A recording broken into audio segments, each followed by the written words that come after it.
তেল গরম হয়ে গিয়েছে, কড়াইয়ে দিয়ে দিচ্ছি মরিচের ফোড়ন। এবার দিয়ে দিব পেঁয়াজ কুচি, কাঁচামরিচ কুচি, রসুন কুচি এবং আদা বাটা। আসসালামু আলাইকুম। তোমাদের জন্য নিয়ে চলে আসছি চিংড়ি মাছ ও কচুরলতির রেসিপি। আশা করি রেসিপিটি তোমাদের সবার অনেক অনেক ভালো লাগবে। চিংড়ি মাছ আর কচুরলতির রেসিপি সবারই একটা পছন্দের জিনিস।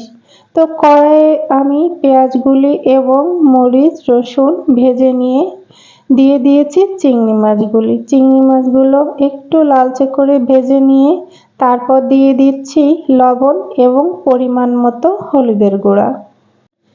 খানিকটা নেড়ে চেড়ে ভেজে নেব। এভাবে ভাজা হয়ে গেলে দিয়ে দিব কচুরলতিগুলি আগে থেকে কেটে পরিষ্কার করে রাখা রয়েছে। তো সুন্দর করে এভাবে মিক্স করে নিব, তারপরে নেড়ে চেড়ে কিছুটা সময় ভেজে নিব। ভাজা হয়ে গিয়েছে, এবার আমি রান্নার জন্য পানি দিয়ে দিচ্ছি।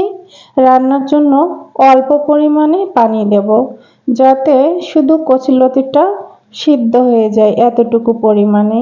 এই পর্যায়ে পানির বলক উঠে গেলে দিয়ে দিচ্ছি গরম মশলার গুঁড়া এবং আগে থেকে বেটে রেখেছিলাম সরিষা এবং জিরা।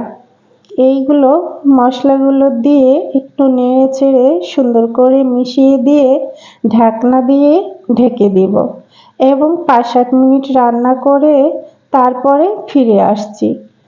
আমার রান্নাটা শেষ, দেখো কত ভালো হয়েছে এবং রান্নাটা খেতে অনেক মজার ছিল। আর যে যে খেয়েছে সবারই অনেক ভালো লেগেছে। তোমরা এইভাবে একটু কচুরলতি চিংড়ি রান্না করে দেখবে যে কেমন হয় এবং আমাকে অবশ্যই জানাবে যে রেসিপিটি কেমন ছিল। আর যদি তোমাদের ভালো লাগে তাহলে অবশ্যই আমার চ্যানেলটির পাশে থেকো, সাবস্ক্রাইব করো।